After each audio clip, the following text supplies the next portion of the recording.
और मेरे स्टूडेंट्स कैसे हो आप? I B K Sinha welcome you to this session of English grammar. आज हम लोग ग्रामर की बात करेंगे। पिछले वीडियो में भी हम लोगों ने ग्रामर किया था, नाउन पर डिस्कशन हुआ था। आज उसको हम लोग आगे बढ़ाएंगे। अभी आपको देखने को मिलेगा कि बोर्ड पे आज सर ने पहले ही क्या लिख के रखा है, आई dream, I believe, I receive. तो एक बहुत ही फेमस मोटर ब्लॉगर है, बाइक ब्लॉगर भी बोलते हैं हम लोग उसको, मुंबई का निखिल।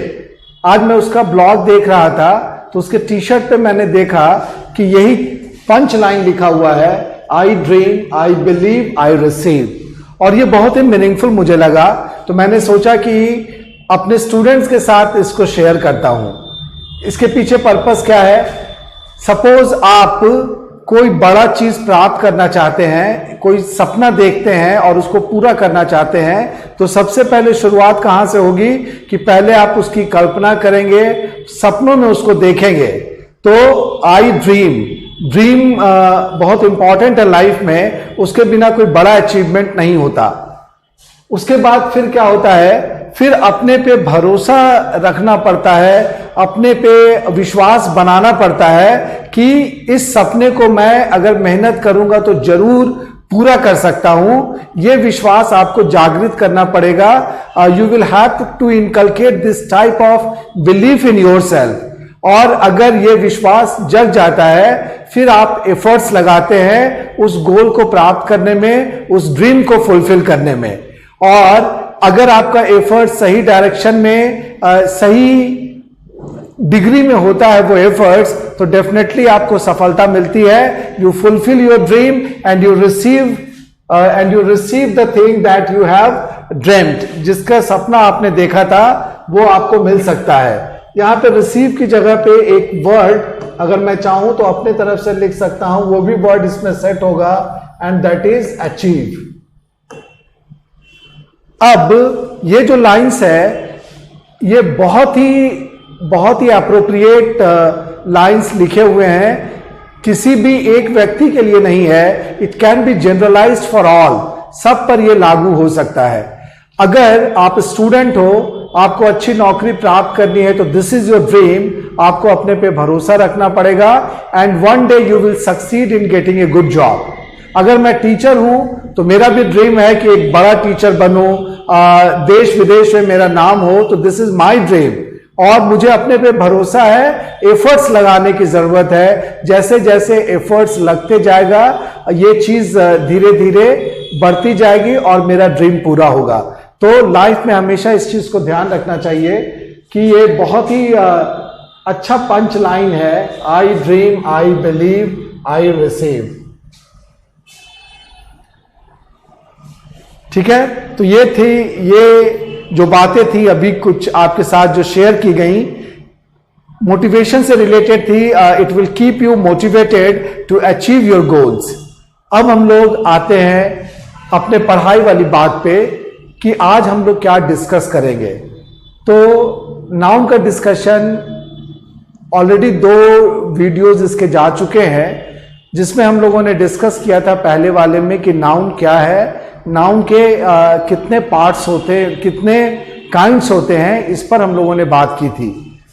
पहले वाले वीडियो में 2 काइंड्स डिस्कस किया गया था, और वो था प्रॉपर नाउन और कॉमन नाउन। उससे रिलेटेड कॉन्सेप्ट्स भी डिस्कस किए गए थे, किस तरह के एरर्स पूछे जा सकते हैं, ये भी उसमें बताया गया था।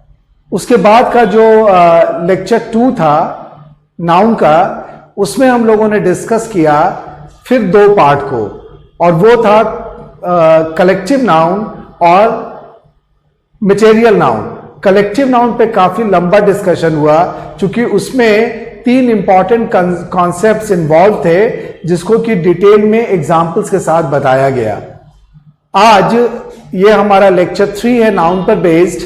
एक काइंड बचा हुआ है, नाउन का एक प्रकार बचा हुआ है, जिसको मैं अभी डिस्कस करूंगा। और उसके बाद नाउन से रिलेटेड कुछ इंटरेस्टिंग फैक्ट्स भी हम लोग देखेंगे, और ये क्लास बहुत मजेदार होगा। आप अंत तक मेरे साथ बने रहिएगा।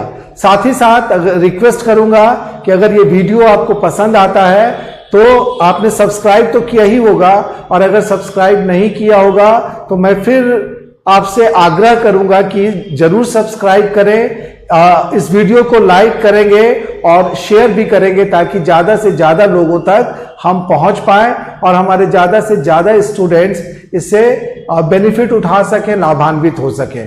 तो ये मेरा रिक्वेस्ट है आप सबों से, इस पे जरूर ध्यान रखेंगे। अब हम लोग शुरू करते हैं आज का discussion related to noun. Noun में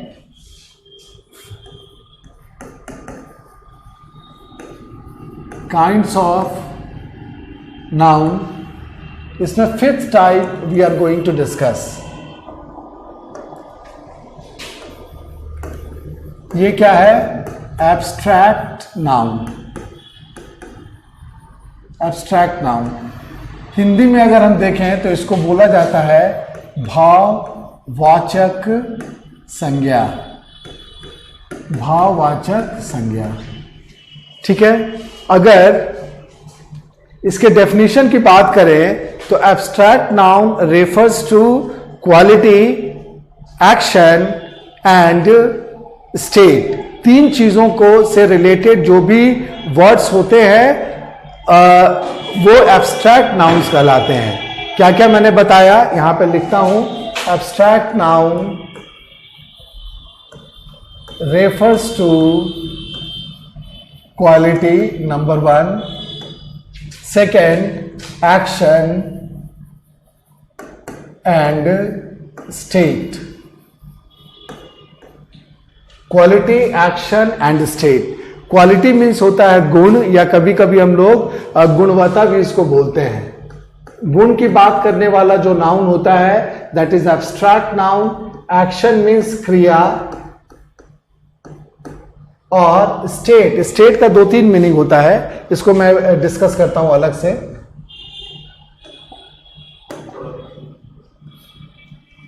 स्टेट का पहला जो सबसे कॉमन मीनिंग है वो है राज्य। जैसे Bihar is a state, Uttar Pradesh is a state. Second state का जो मीनिंग होता है, अगर वर्ब के रूप में हम यूज करते हैं स्टेट को, तब इसका मीनिंग होता है बताना। स्टेट द रीजंस, कारण बताइए। State the reasons of your absence, अपनी अनुपस्थिति का कारण बताइए। तो वहां पे हम लोग वर्ड यूज करते हैं स्टेट, और इसी से वर्ड बनता है स्टेटमेंट। स्टेटमेंट मीन्स होता है कथन।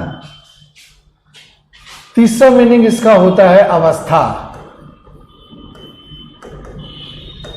जैसे ये एलिमेंट सॉलिड स्टेट में है, ये लिक्विड स्टेट में है, ये गैस के स्टेट में है। अवस्था के लिए हम लोग इस वर्ड को यूज करते हैं। अगर एब्स्ट्रैक्ट नाउन की बात करें तो यहां पर हम लोग इसको इसी सेंस में लेके चलेंगे। Abstract noun refers to quality, action and state. ये बात समझ में आ गई होगी, इसमें कहीं कोई डाउट नहीं होना चाहिए। अभी जब एग्जाम्पल्स इसका लिखूंगा तो और भी क्लियर हो जाएगा। इसका एग्जाम्पल्स नीचे लिखते हैं, इसका एग्जाम्पल्स लिखते हैं।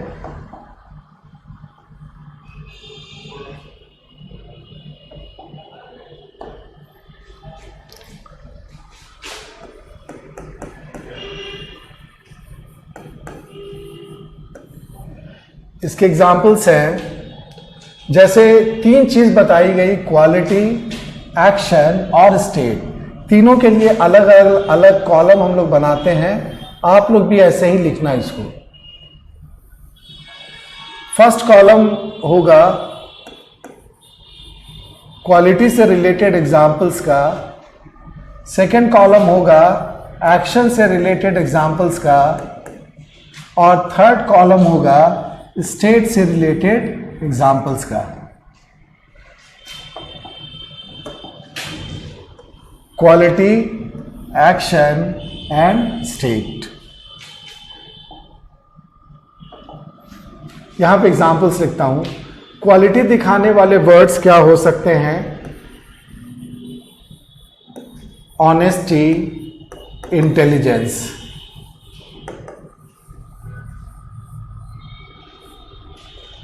अगर इंग्लिश के हिसाब से देखा जाए तो ऑनेस्टी और इंटेलिजेंस नाउन की कैटेगरी में आते हैं, और ये कैसे नाउन है जो क्वालिटी दिखाते हैं। एक्शन के एग्जाम्पल्स हैं ओबीडियंस, एक और एग्जाम्पल यहां पे लिखता हूं मूवमेंट। ऑनेस्टी, इंटेलिजेंस क्वालिटी दिखाने वाले एब्स्ट्रैक्ट नाउन्स हैं, जबकि ओबीडियंस और मूवमेंट भी एब्स्ट्रैक्ट नाउन्स हैं, लेकिन ये एक्शन दिखाते हैं। स्टेट की अगर हम बात करें तो पोवर्टी, गरीबी एक अवस्था है, उसी तरह से मदरहुड ये भी एक अवस्था है। So these are the examples, category wise quality, action and state से रिलेटेड है। अब यहां पर हम लोग कॉन्सेप्ट को डेवलप करते हैं कि क्या हो सकता है या क्या चीजें हैं ये। ऑनेस्टी जो वर्ड है, यहां पे जो ऑनेस्टी वर्ड है ये किससे बना है? ये वर्ड बना है ऑनेस्ट से।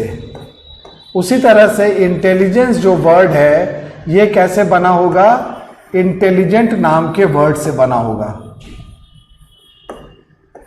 राइट?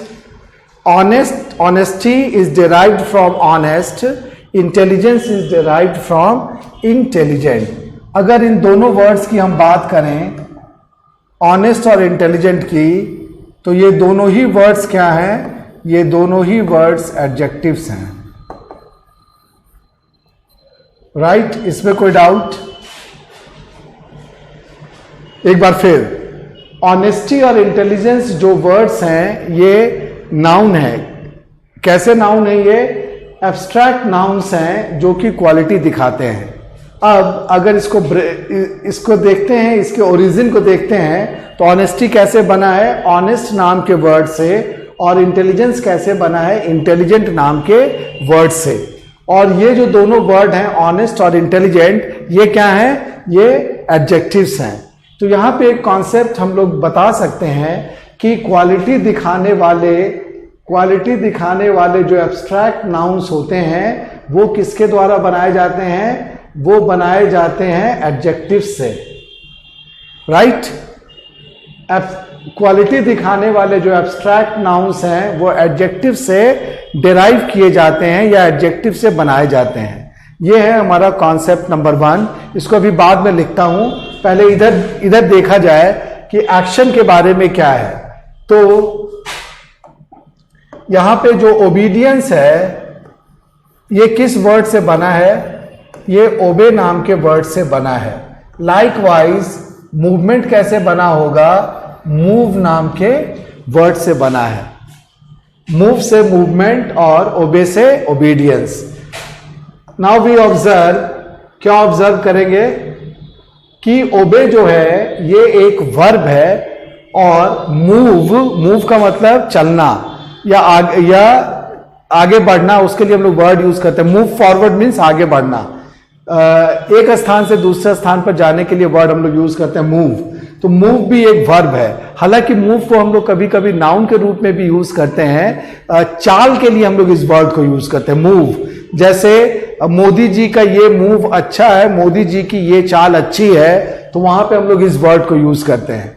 बट यहां पे हमने इसको वर्ब के रूप में लिया है, और ओबे और मूव दोनों ही वर्ब्स हैं। तो कॉन्सेप्ट क्या बनेगा? कॉन्सेप्ट ये बनेगा कि एक्शन दिखाने वाले जो एब्स्ट्रैक्ट नाउन्स हैं वो कैसे बनाए जाते हैं? वो बनाए जाते हैं वर्ब्स के द्वारा। So this is concept number 2। Hope you must have understood this. उम्मीद है कि आप इसको अच्छी तरीके से समझ गए होंगे। इसमें कहीं पे कोई डाउट नहीं होना चाहिए, right? Then we come to this state. यहां पे एक वर्ड है पोवर्टी। पोवर्टी मीन्स गरीबी। ये कैसे बना है? पोवर्टी बना है पुअर नाम के वर्ड से। पुअर नाम के वर्ड से मदरहुड का मीनिंग होता है मातृत्व। मदरहुड मीन्स मातृत्व। मां बनने की जो अवस्था है दैट इज कॉल्ड मदरहुड। जैसे बच्चे की जो अवस्था है, बाल्य अवस्था जो है, दैट इज कॉल्ड चाइल्डहुड। अब यहां पे मदरहुड कैसे बना होगा? ये मदर नाम के वर्ड से बना होगा, ठीक है। अब अगर पुअर और मदर की हम बात करें तो ये दोनों ही कॉमन नाउन्स हैं। कॉमन नाउन्स कल हम लोगों ने डिस्कस किया है, वैसा नाउन जो पूरे क्लास को बताता है, एक वर्ग को रिप्रेजेंट करता है, उसको हम लोग कहते हैं कॉमन नाउन। जैसे दुनिया में जितने भी गरीब हैं उनके लिए क्या वर्ड यूज किया जाता है? Poor. Poor includes all the poor man in the world, वहां पे हम लोग वर्ड यूज करते हैं पुअर, तो ये कॉमन नाउन है। दुनिया में जितनी भी माएँ हैं सबको एक ही नाम से जाना जाता है, मदर। हाँ, ये अलग बात है कि मेरी माँ का नाम कुछ और है, आपकी माँ का नाम कुछ और होगा, तो वो फिर हो जाएगा प्रॉपर नाउन। बट रिलेशन की बात अगर हम करें तो दुनिया में जितनी भी माएँ हैं उनको एक ही नाउन से जाना जाता है, दैट इज कॉमन नाउन, और उसके लिए वर्ड है मदर। तो मदर से बना मदरहुड। तो कॉन्सेप्ट 3 क्या डेवलप किया जा सकता है कि अवस्था दिखाने वाले जो एब्स्ट्रैक्ट नाउन्स होते हैं, अवस्था दिखाने वाले जो एब्स्ट्रैक्ट नाउन्स होते हैं वो किनके द्वारा बनाए जाते हैं? कॉमन नाउन्स के द्वारा बनाए जाते हैं, ठीक है। तो 3 कॉन्सेप्ट यहां पर एग्जाम्पल्स के थ्रू हम लोगों ने समझने की कोशिश की, और इसमें कोई कंफ्यूजन होना नहीं चाहिए। These 3 concepts have been very well explained to you, और उम्मीद है कि आपको अच्छे तरीके से समझ में आ गया होगा, राइट। अब जो कॉन्सेप्ट हम लोगों ने डिस्कस किया उसको एक बार स्क्रीन पे लिखा जाए।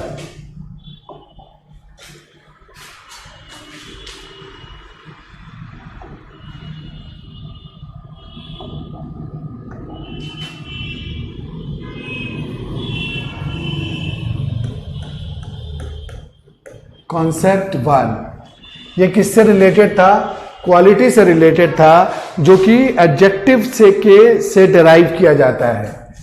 तो हम लोग लिख सकते हैं यहां पे abstract nouns showing quality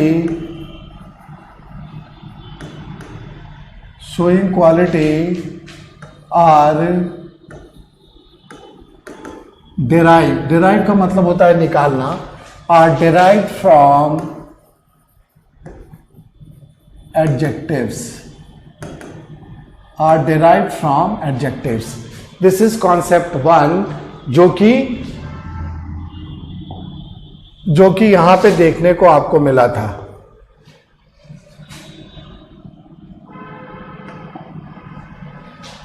adjective. Second, concept 2, इसे पूरा लिखने की जरूरत नहीं है, ऊपर वाला लाइन कॉमन है। एब्स्ट्रैक्ट नाउन्स शोइंग, यहां पे क्या हम लोग बात करेंगे? यहां पे हम लोग बात करेंगे एक्शन की। एब्स्ट्रैक्ट नाउन्स ये लिख ही देता हूं, abstract nouns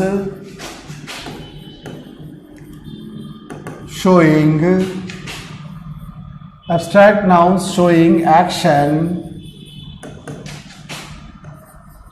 are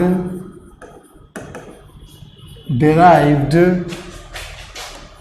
from verbs, right? Concept 3 था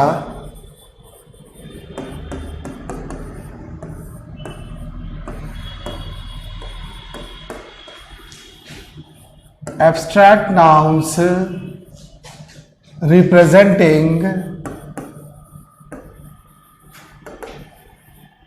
state are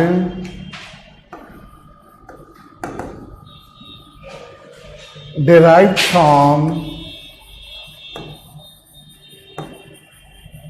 common nouns। ठीक है, एक बार मार्क कर देंगे तो फिर रिकैपिचुलेट हो जाएगा। पहला कॉन्सेप्ट है क्वालिटी दिखाने वाले एब्स्ट्रैक्ट नाउन्स किनके द्वारा डिराइव किए जाते हैं? एडजेक्टिव्स के द्वारा, राइट। फिर एक्शन दिखाने वाले जो एब्स्ट्रैक्ट नाउन्स हैं वो कहाँ से आते हैं? वर्ब से निकल के बनाए जाते हैं।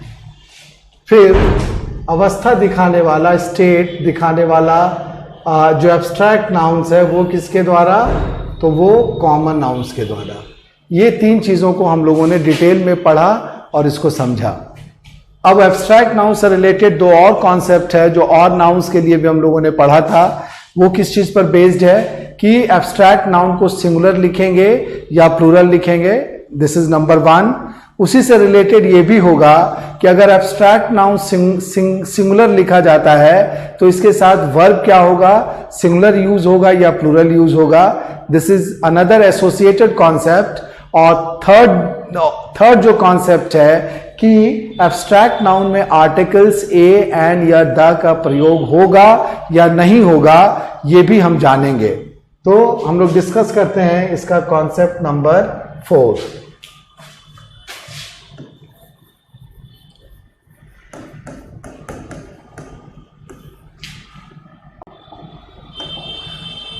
कॉन्सेप्ट 4 ये कहता है कि एब्स्ट्रैक्ट नाउन के बारे में कि एब्स्ट्रैक्ट नाउन को हम लोग हमेशा सिंगुलर लिखते हैं। फॉर एग्जाम्पल पोवर्टी अगर कोई एब्स्ट्रैक्ट नाउन है तो यह हमेशा पोवर्टी लिखा जाएगा, कभी भी पोवर्टीज नहीं लिखा जाएगा, right.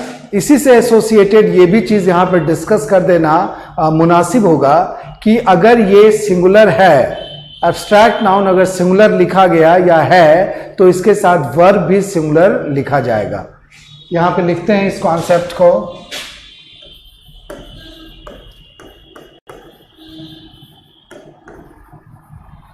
Abstract nouns are written singular.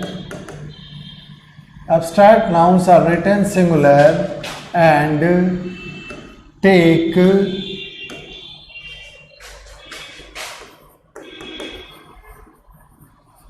singular verbs after them and take singular verbs after them.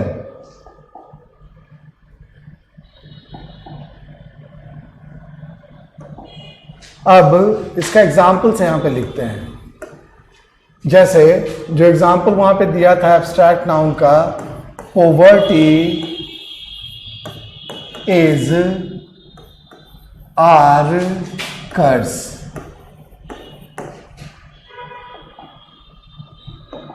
इसको हम लोग डिसाइड करते हैं।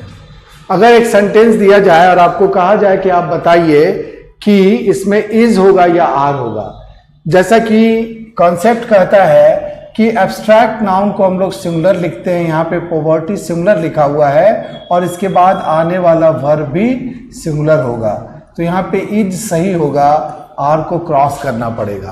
Poverty is a curse. यहां पे हम लोग ए भी लिखेंगे। कर्स मीन्स होता है अभिशाप, गरीबी एक अभिशाप है, ठीक है। एक और एग्जांपल, ऑनेस्टी इज, ये बहुत पॉपुलर लाइन लिख रहा हूं, honesty is the best policy. ईमानदारी सर्वश्रेष्ठ नीति है। पॉलिसी का हिंदी क्या होता है? पॉलिसी का हिंदी होगा नीति। तो यहां पे ऑनेस्टी क्या है? ऑनेस्टी एक एब्स्ट्रैक्ट नाउन है जो क्वालिटी दिखाता है, इसको सिंगुलर लिखा गया, सही है, और इसके साथ वर्ब भी क्या लगाया गया? Singular. Honesty is the best policy, तो ये सेंटेंस भी अपने आप में सही है। Poverty is a curse and honesty is the best policy. So these are two examples जिसके बेसिस जो इस कॉन्सेप्ट पर बेस्ड है, right. Now we discuss concept 5। अब जो कॉन्सेप्ट है एब्स्ट्रैक्ट नाउन का वो रिलेटेड है किस चीज पर, आर्टिकल पर बेस्ड है ये कि एब्स्ट्रैक्ट नाउन के साथ आर्टिकल्स लगते हैं कि नहीं, ए एन या द यूज किया जा सकता है कि नहीं। तो इसके लिए जो कॉन्सेप्ट है वो ये कहता है कि generally, I am using the word generally no article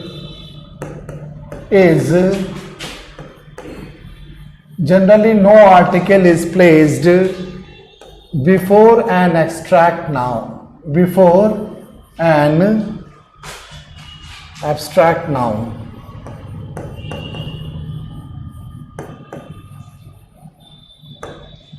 Before an abstract noun.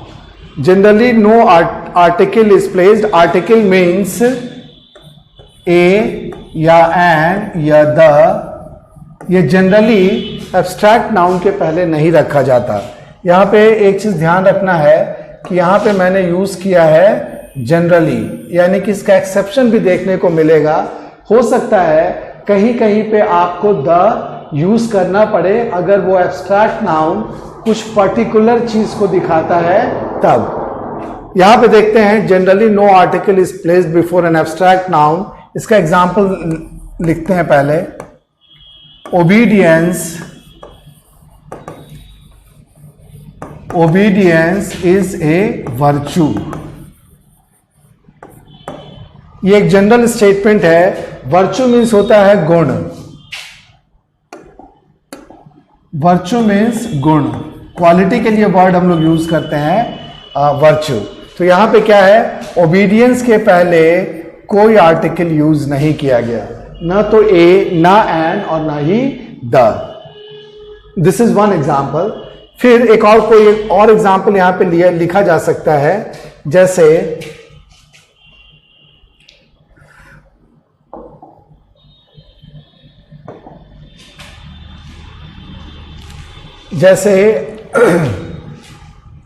हाँ, ब्रेवरी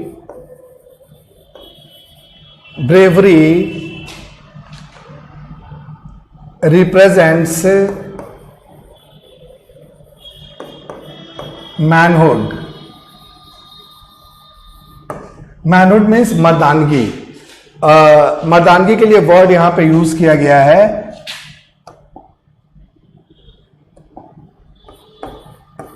मैनहुड। बहादुरी क्या है, बहादुरी किस चीज का परिचायक है, यहां पे बहादुरी वर्ड है ब्रेवरी, किस चीज का परिचायक है, तो मर्दानगी का परिचायक है। अब यहां पे ये भी एक जनरल स्टेटमेंट है जो कि लागू होता है सभी लोगों पर। तो यहां पर ब्रेवरी के पहले कोई आर्टिकल यूज नहीं किया गया, ना तो ए, ना एन और ना ही द। एक बार फिर से एग्जाम्पल्स को ठीक से देख लेना है। दोनों कॉन्सेप्ट अपने आप में बहुत इंपॉर्टेंट है। एक बार फिर रिवाइज करवा देता हूं इसको। कॉन्सेप्ट नंबर 4 कहता है कि एब्स्ट्रैक्ट नाउन्स जो भी होते हैं उसको हम लोग हमेशा सिंगुलर लिखते हैं, और चूंकि ये खुद सिंगुलर लिखा जाता है इसीलिए इसके साथ आने वाला वर्ब भी सिंगुलर होता है। इस कॉन्सेप्ट को सपोर्ट करने के लिए 2 एग्जाम्पल्स मैंने यहां पे लिखा। First example, poverty is a curse. यहां पे पोवर्टी क्या है, पोवर्टी एक एब्स्ट्रैक्ट नाउन है और उसके बाद सिंगुलर वर्ब इज सही यूज किया गया है। सेकंड एग्जांपल में ऑनेस्टी को अगर देखें तो फिर ये एक एब्स्ट्रैक्ट नाउन है और इसके बाद सिंगुलर इज सही यूज किया गया है। तो कॉन्सेप्ट 4 बिल्कुल क्लियर हो गया होगा। Then we discuss this concept number 5। Concept 5 में को शुरू किया मैंने जनरली से। जनरली जब भी लगाया जाता है, पहले के वीडियोस में भी बताया हूं, पहले के लेक्चर्स में भी बताया हूं कि जब भी आपको किसी भी रूल में या कॉन्सेप्ट में जनरली देखने को मिलता है, इसका मतलब कि इस रूल के कुछ एक्सेप्शंस जरूर होंगे। हो सकता है कि ये रूल 95% केसेस में एप्लीकेबल होगा, बट 5% केसेस हो सकता है ऐसे हों जिसमें कि ये रूल फॉलो नहीं होगा। तो यहां पे इसीलिए जनरली लिखा गया है। फिर भी 2 एग्जाम्पल्स दिए गए जिसमें से जिसमें से ओबीडियंस के बारे में बात की गई। ओबीडियंस एक एब्स्ट्रैक्ट नाउन है और इसके पहले कोई भी आर्टिकल यूज नहीं किया गया। क्यों? क्योंकि ये एक जनरल टाइप का स्टेटमेंट है। सेकेंड वाले केस में ब्रेवरी भी एक एब्स्ट्रैक्ट नाउन है और उसके पहले कोई भी आर्टिकल यहां पर यूज नहीं किया गया। तो ये था कॉन्सेप्ट 4 और कॉन्सेप्ट 5। लेकिन कॉन्सेप्ट 5 का चूंकि जनरली यहां पे मैंने लिखा है, इसीलिए अगले स्क्रीन में इसका 1-2 एग्जांपल्स दे दूंगा, तब ये मामला बिल्कुल सही हो जाएगा। 1-2 सेंटेंसेस यहां पे लिखता हूं और तब डिसाइड करते हैं कि वहां पर एब्स्ट्रैक्ट नाउन लगेगा, एब्स्ट्रैक्ट नाउन के पहले द लगेगा या नहीं लगेगा।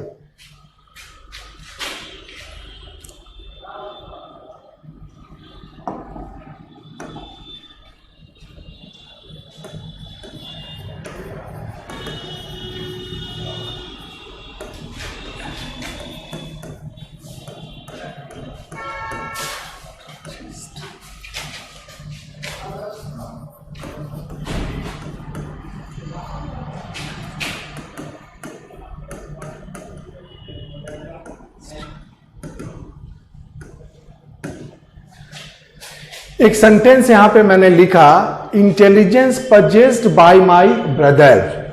यहां पर अगर हम देखें तो इंटेलिजेंस एक एब्स्ट्रैक्ट नाउन है, but this statement is not a general statement. यहां पर किसके इंटेलिजेंस की बात की जा रही है? यहां पर मैं अपने भाई के इंटेलिजेंस की बात कर रहा हूं, यानी कि this intelligence is particular to my brother. ये जनरल इंटेलिजेंस की बात नहीं है। और मेरे भाई का जो इंटेलिजेंस है, उसकी जो बुद्धिमानी है वो एक्स्ट्रा ऑर्डिनरी है, अति साधारण है। ठीक है, तो यहां पे जो इंटेलिजेंस एब्स्ट्रैक्ट नाउन है, this has not been used in its general sense. General sense में इसको यूज नहीं किया गया है, बल्कि इसको पर्टिकुलर सेंस में यूज किया गया है। तो इसीलिए इस इंटेलिजेंस के पहले द लगाना जरूरी है। यहां पे द लगेगा और तब हमको इंटेलिजेंस स्मॉल आई से लिखना होगा। The intelligence purchased bye my brother is extra ordinary. So this is one example जहां पे एब्स्ट्रैक्ट नाउन के पहले आर्टिकल द का प्रयोग बिल्कुल सही है। Correct? Then we take up another example. एक और एग्जाम्पल यहां पे लिखा जाए।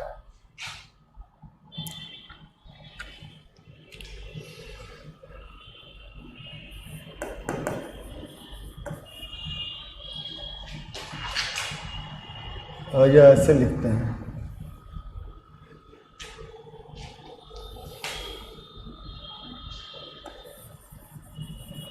कॉम्पिटेंस। कॉम्पिटेंस मीन्स होता है एबिलिटी टू वर्क, सक्षमता। हिंदी वर्ड इसके लिए लिख देता हूं, अच्छा वर्ड है ये, सक्षमता। Competence of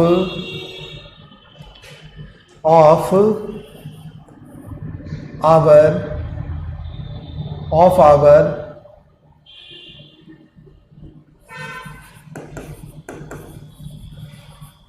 military force can't be doubted।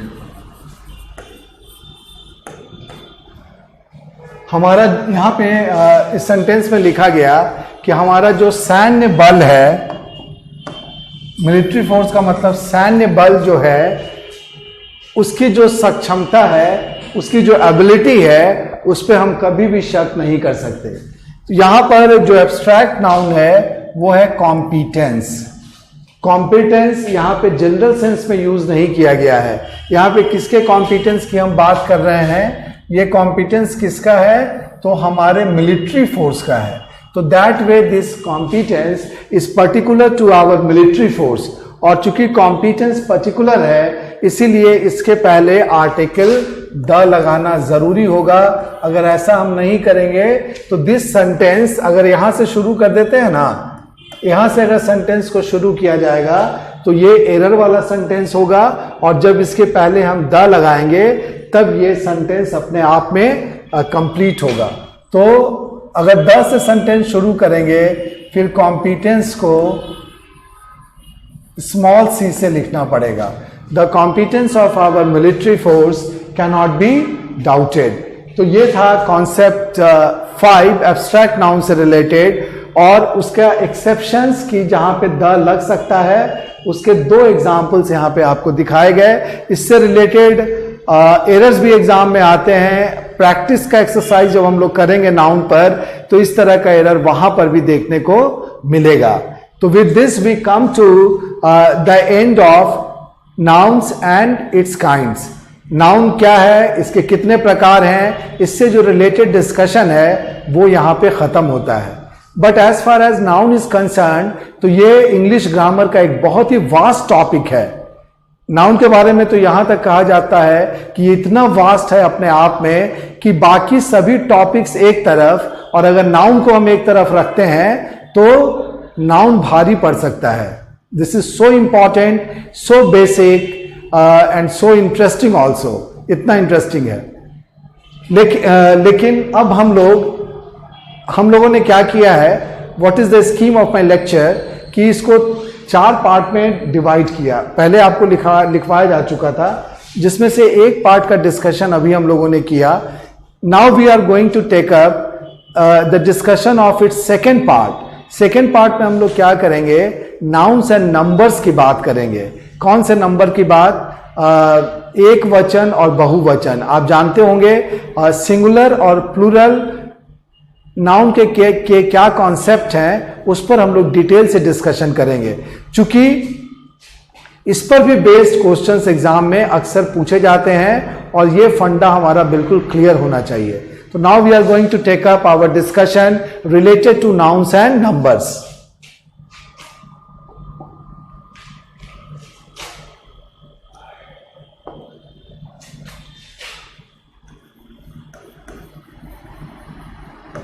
Nouns and numbers।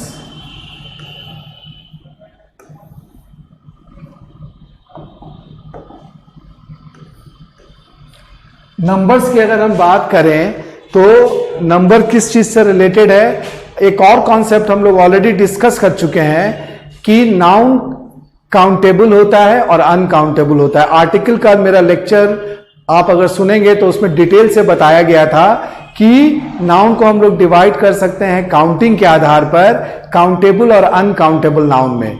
जो गिना जा सकता है वो काउंटेबल नाउन है और जिसको गिन नहीं सकते वो अनकाउंटेबल नाउन है। जैसे पेन, पेंसिल, बॉय, गर्ल, ये सब एग्जाम्पल्स हैं काउंटेबल नाउन्स के। जबकि गुस्सा, प्यार, लिक्विड जैसे मिल्क, वाइन, ये सब अनकाउंटेबल नाउन है। तो नंबर वाला जो कॉन्सेप्ट है ये लागू होता है। This concept of numbers is related to countable nouns. Countable nouns से रिलेटेड है। और ये नंबर्स जो होता है ये 2 तरह का होता है। First is singular number and the other is plural number. Plural number, singular number और प्लूरल नंबर, इसको भी डिफाइन कर देता हूं आपके कन्वीनियंस के लिए। तो पहले हम लोग डिस्कस करते हैं कि सिंगुलर नंबर क्या है।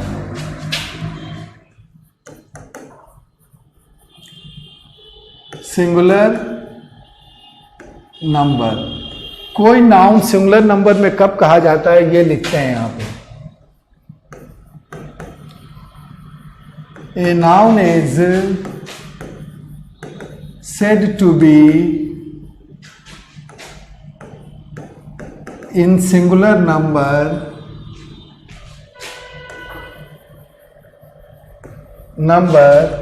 if it stands for यहां पे हम लोग एक और सब्स्टिट्यूट वर्ड यूज कर सकते हैं। if it represents, stand for की जगह पे if it represents for a person, for a single person, for one person यहां पे लिख दिया जाए, फॉर वन पर्सन और थिंग। एक वस्तु या एक व्यक्ति को रिप्रेजेंट करने वाला जो नाउन होता है that is called a singular number noun. इसके कुछ एग्जाम्पल्स हैं, बहुत ही simple examples. For example child, boy, man etcetera.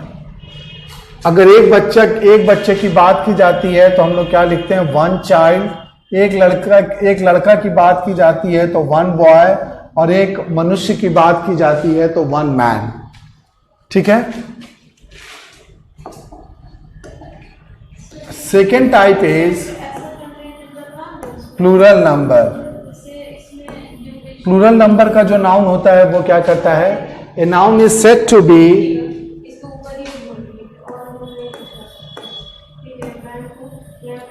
A noun is said to be in plural number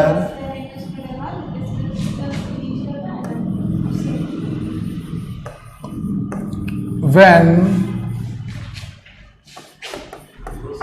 it represents two or more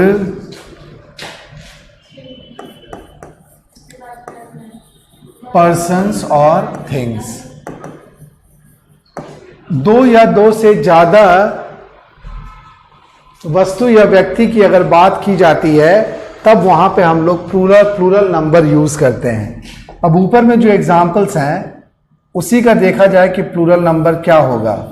for example child का plural क्या होगा, children. इसके बारे में भी थोड़ी बहुत बात की जाएगी कि कुछ नाउन ऐसे होते हैं जिसका प्लूरल स्पेलिंग चेंज करके बनाया जाता है। जैसे चाइल्ड का प्लूरल चिल्ड्रेन, बट बॉय एक ऐसा नाउन है जिसमें सिर्फ एस लगाने से ये प्लूरल बन जाता है। जैसे गर्ल एक ऐसा नाउन है जिसमें सिर्फ एस लगाने से प्लूरल बन जाता है। बट फिर मैन आ गया तो मैन का प्लूरल भी कैसे बनेगा, मैन का प्लूरल भी इसके स्पेलिंग को चेंज करने पे बनेगा, मैन का होगा मैन। इस तरह के बहुत से एग्जाम्पल्स हैं सिंगुलर और प्लूरल वर्ड्स के, जिसको कि हम लोग अभी डिस्कस करेंगे और उससे ये क्लैरिटी आएगी। कभी कभी ऐसा होता है कि सिर्फ वर्ड पता है, जैसे एरर क्या दे सकता है, एक बहुत बेसिक एग्जाम्पल, सिंपल एग्जाम्पल यहां पे बताता हूं। एरर क्या दे सकता है, two childs are playing ludo। Two childs are playing ludo. अब ये क्या है, बहुत बेसिक कॉन्सेप्ट पर बेस्ड एरर है। अगर हमको ये पता है कि चाइल्ड का प्लूरल चिल्ड्रन होता है तो हम कहेंगे कि यहां पे जो चाइल्ड्स लिखा गया है this is wrong, in place of childs it should be children. This error is based on a very simple concept of singular and plural nouns। Child का प्लूरल चिल्ड्रन, यहां पे एरर में दिया चाइल्ड्स, उसको correct करके बताना पड़ेगा कि यहां पर भाई चिल्ड्रन होगा। तो ये था सिंगुलर नंबर और प्लूरल नंबर से के डेफिनेशंस और उससे रिलेटेड कुछ एग्जांपल्स। ठीक है। Now we will discuss some very interesting facts। कुछ ऐसे facts जो कि nouns and numbers से related हैं, अब हम लोग उसको डिस्कस करते हैं। PDF यहां पे आएगा, सॉरी,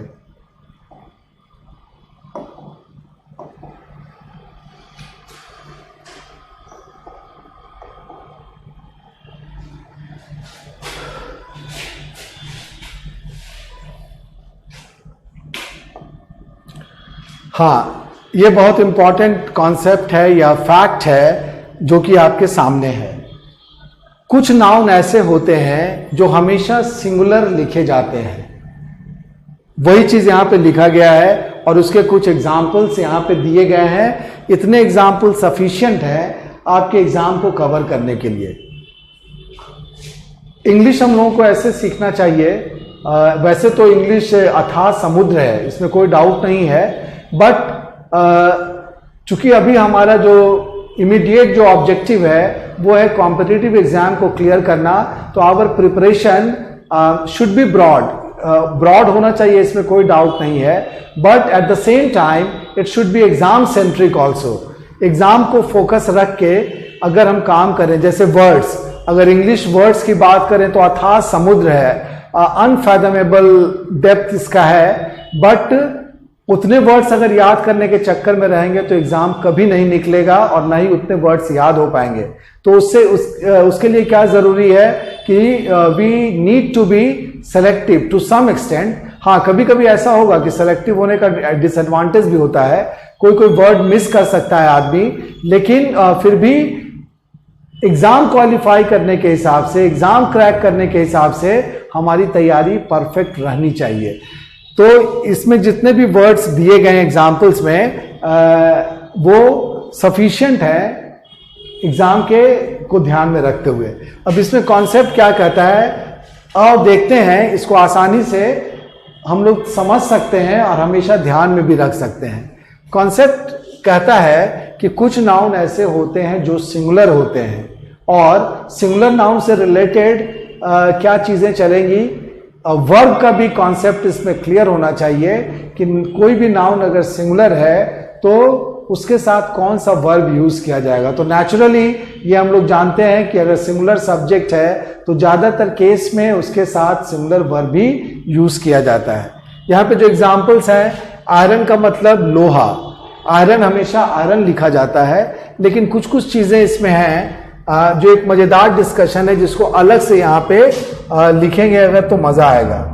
जैसे अगर लोहा की बात करते हैं तो आयरन सही है, आयरन अगर लिखा हुआ है तो लोहा, लेकिन अगर इसमें एस लगा दिया गया तो इसका मीनिंग बदल जाएगा।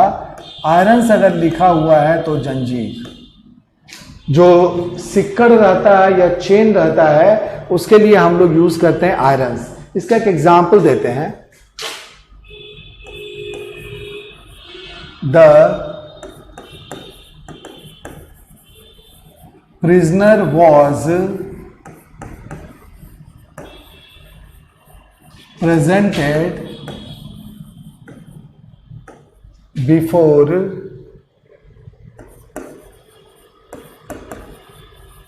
द जज इन irons.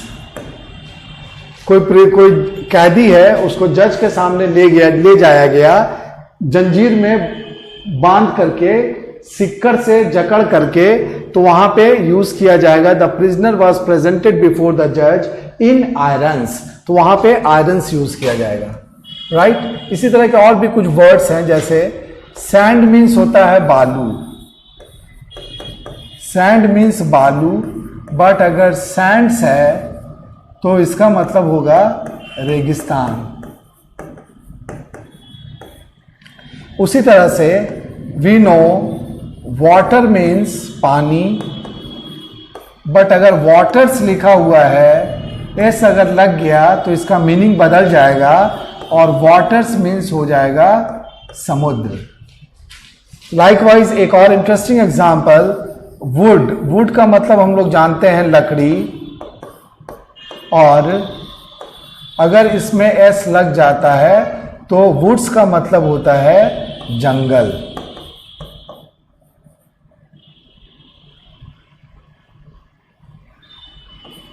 Jungle.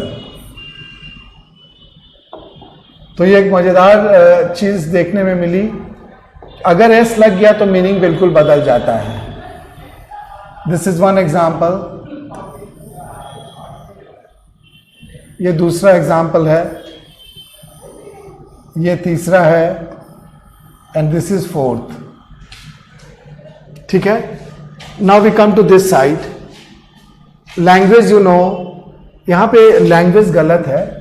Language is not always similar, this is typo error and I am sorry for that. यहां पे लैंग्वेज नहीं होगा, इट शुड बी लगेज।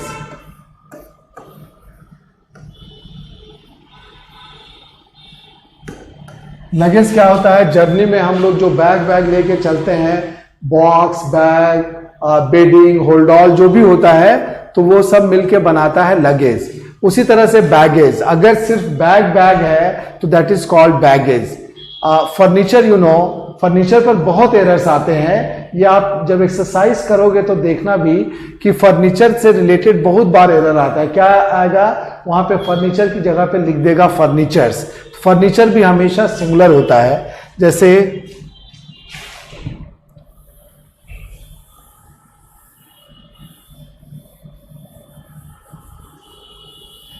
इसका एग्जाम्पल लिख सकते हैं, कैसे एरर आएगा।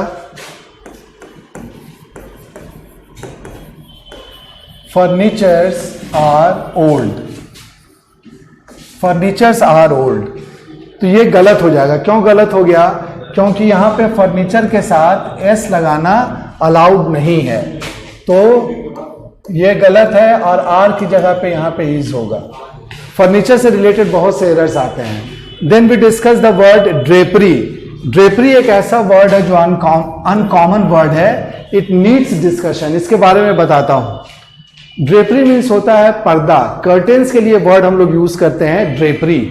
एक और जगह पे इसको यूज किया जाता है, अगर हम दिल्ली की बात करें या नॉर्थ ये एनसीआर की बात करें अगर, तो वहां पे ड्रेपरी वर्ड बहुत यूज किया जाता है। किसी भी दर्जी के दुकान में क्या लिखा रहता है?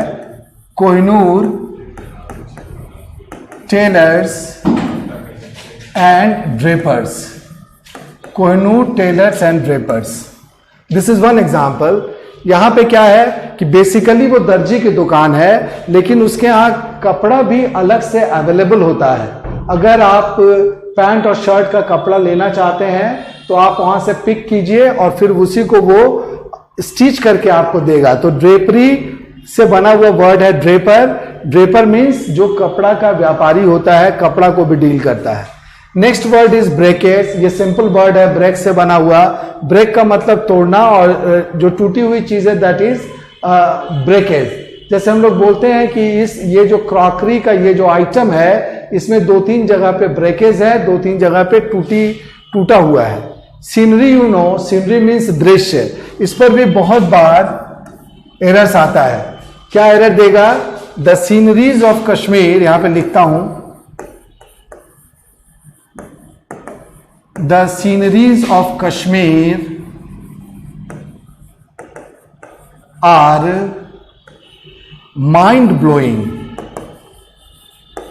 The sceneries of Kashmir are mind blowing. किसी भी क्लर्क वाले एग्जाम में इस तरह का एरर पूछा जा सकता है। अब यहां पे एरर क्या क्या है दैट वी डिस्कस। सीनरीज जो यूज किया गया ये गलत है। यहां पे क्या यूज होना चाहिए? This is a singular word, तो यहां पे हम लोग लिखेंगे सीनरी। फिर मेरा ध्यान जाता है कि वर्ब देखते हैं कि कैसा है। तो सीनरीज के हिसाब से यहां पे वर्ब जो आर लिखा गया था ये भी गलत है। सीनरी के हिसाब से वर्ब लिखना पड़ेगा is. So the scenery of Kashmir is mind blowing. Mind blowing एक बहुत स्ट्रॉन्ग एडजेक्टिव है। माइंड ब्लोइंग का मतलब आपका होशो हवास उड़ा देने वाला, इतना खूबसूरत कि वहां पे हम लोग इसको प्रेजेंट सेंस में यूज करते हैं, mind blowing. Other words are, poetry पर भी बेस्ड एरर्स बहुत बार आते हैं। पोएट्री मीन्स होता है कविता। पोएट्री का पोएट्रीज कभी नहीं हो सकता, पोएट्री का पोएट्रीज नहीं होगा, बट पोएम्स हो सकता है। इसका ध्यान रखना है। पोएम का प्लूरल पोएम्स पॉसिबल है, बट पोएट्री का पोएट्रीज नहीं होगा। फिर एक वर्ड है पॉटरी। पॉटरी मीन्स मिट्टी के बर्तन। मिट्टी के बर्तन के लिए हम लोग यूज करते हैं वर्ड पॉटरी। पॉटरी भी पोएट्रीज नहीं होगा। मशीनरी, मशीन से रिलेटेड जो चीज होती है उसके लिए हम लोग वर्ड यूज करते हैं मशीनरी, ये भी कभी प्लूरल नहीं होता। फिर यहां पे एक वर्ड है वर्क। इसको हम लोग डिस्कस करेंगे अभी अलग से। वर्क का मतलब काम, इसका भी प्लूरल नहीं होता, लेकिन कभी कभी प्लूरल भी होता है when it is used in some other context, तब इसको भी हम लोग अलग से डिस्कस करेंगे। पेपर पेपर का प्लूरल नहीं होता। वुड का प्लूरल नहीं होता। अगर लकड़ी है तो प्लूरल नहीं होगा। अगर जंगल के सेंस में यूज करना चाहते हैं तो जो पहले बताया तब वहां पे यूज हो सकता है। यहां पर ये आयरन है, आयरन पहले भी लिखा जा चुका है, रिपीट हो गया। स्टोन मीन्स पत्थर, ग्लास मीन्स शीशा। अगर मटेरियल के रूप में यूज करते हैं तो ग्लास कभी भी प्लूरल नहीं होता, ठीक है। जैसे this window is made of glass, तो वहां पे हम लोग इसी को यूज करेंगे। हाँ, ग्लास का ग्लासेस होता है जब हम उस चश्मा के लिए, स्पेक्टिकल्स के लिए यूज करते हैं, तब वहां पे ग्लासेस यूज किया जा सकता है। डस्ट का मतलब धूल। यहां पे दो वर्ड है, इसको एक साथ डिस्कस करते हैं, थोड़ा इंटरेस्टिंग है ये। डस्ट एंड डर्ट, दोनों का मतलब वैसे लिटरल मीनिंग दोनों का होता है धूल, लेकिन फिर भी अंतर होगा ना कि सर डस्ट क्या, डस्ट का भी यूज करेंगे, डर्ट का भी यूज करेंगे। तो मैं अपने अंडरस्टैंडिंग के हिसाब से, मैं अपने परसेप्शन के हिसाब से इसको बताता हूं आपको। डस्ट जो चीज मूवमेंट में होती है उस पार्टिकल्स को हम लोग कहते हैं डस्ट। जैसे रोड पर जो धूल उड़ती है उसको कहा जाता है डस्ट, ठीक है। और डर्ट वैसा डस्ट जो सेटल डाउन कर जाता है, जो बैठ जाता है, उसको हम लोग कहते हैं डर्ट। इसका एक एग्जांपल देता हूं तो हमेशा याद रहेगा। सपोज आप अपने ब्लेजर को कबर्ड में नहीं रख के कभी कभी आलस की वजह से ऐसे ही कहीं पर ओपन में टांग देते हैं, हैंगर में करके कहीं पर भी लटका दिया उसको, और 20 दिन 25 दिन वो वहीं पे लटका हुआ है, उसके तरफ आपका ध्यान नहीं गया।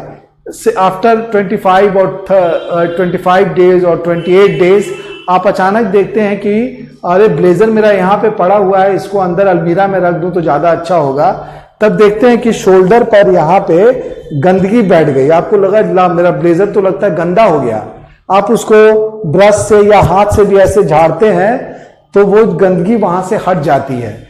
वो क्या है, जो डर्ट पार्टिकल्स था वो आकर वहां पे सेटल हो गया और the shoulders of your blazer became dirty. तो वहां पे हम लोग वर्ड यूज करते हैं डर्ट, ठीक है।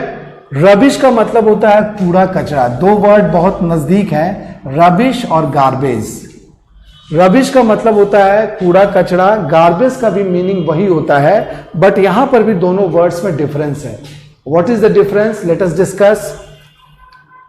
आजकल आप देखते होंगे कि जो ओल्ड बिल्डिंग्स हैं उसको क्या किया जाता है, उसको डिस्ट्रॉय कर दिया जाता है, उसको तोड़ फोड़ के नया स्ट्रक्चर बनाया जाता है। तो जब कोई भी बिल्डिंग टूटती है तो ईटा पत्थर जो गिरता है तो दैट इज कॉल्ड रबिश। और गार्बेज जो डोमेस्टिक यूज के बाद जो भी चीजें हम लोग फेंकते हैं या स्वीपर को देते हैं तो that is called garbage. Electricity कभी भी प्लूरल नहीं होता। ट्रैफिक चाहे जितना भी हो ये कभी प्लूरल नहीं होता। उसी तरह से ये वाला बहुत इंपॉर्टेंट है, इंफॉर्मेशन और एडवाइस। इस पर बेस्ड क्वेश्चंस बहुत आते हैं और इसके एग्जांपल्स भी हम लोग डिस्कस करेंगे। इंफॉर्मेशन मीन्स सूचना और एडवाइस का मतलब होता है सलाह। चौक, ब्लैक बोर्ड पे लिखने वाला जो खल्ली होता है वो कभी प्लूरल नहीं होता। फूड कभी प्लूरल नहीं होता।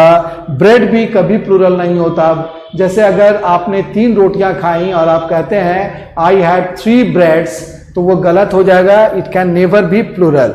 ग्लास कभी भी प्लूरल नहीं होता। तो ये कुछ ऐसे वर्ड्स थे जो हमेशा सिंगुलर लिखे जाते हैं और इनके साथ वर्ब भी सिंगुलर होता है। इससे रिलेटेड कुछ एग्जाम्पल्स और होंगे जिसको हम लोग अगले वीडियो में डिस्कस करेंगे। आज यहीं पे अपने डिस्कशन को खत्म करते हैं। अगले वीडियो में हम लोग इसी तरह के कुछ इंटरेस्टिंग कॉन्सेप्ट्स और डिस्कस करेंगे। आप जरूर बने रहिएगा और इस डिस्कशन के आगे वाले जो भी वीडियोस आएंगे उसको जरूर देखिएगा। पसंद आएगा तो लाइक कीजिएगा और अपने दोस्तों या जो नजदीक के जो लोग हैं जिनको इनका फायदा मिल सकता है उनसे जरूर शेयर कीजिएगा। मिलते हैं फिर एक नए वीडियो में नए डिस्कशन के साथ, नए इंफॉर्मेशन के साथ। Till then take care, bye.